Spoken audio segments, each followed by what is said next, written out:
खरं तर महाराष्ट्राच्या आरोग्य सेवेचं काम अत्यंत चांगल्या पद्धतीनं आपण सगळेजण करतोय आणि हे काम करत असताना त्याच्यामध्ये एक चांगल्या पद्धतीच्या सुविधा देण्यासाठी सुद्धा राज्य सरकारच्या वतीनं अनेक प्रयत्न केले जातात। या सगळ्या प्रयत्नातलाच एक महत्त्वाचा टप्पा म्हणून आज या ठिकाणी यांत्रिकी पद्धतीच्या वस्त्र धुलाई सेवेचा आपण शुभारंभ करतो।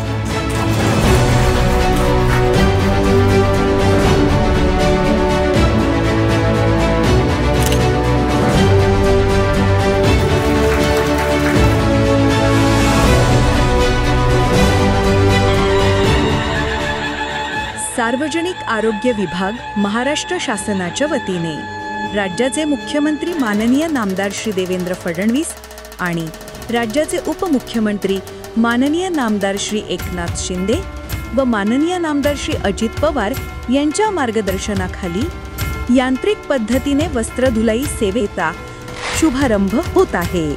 रुग्णालय म्हणजे उपचाराचे मंदिर आणि स्वच्छता म्हणजे त्याचं पावित्र्य।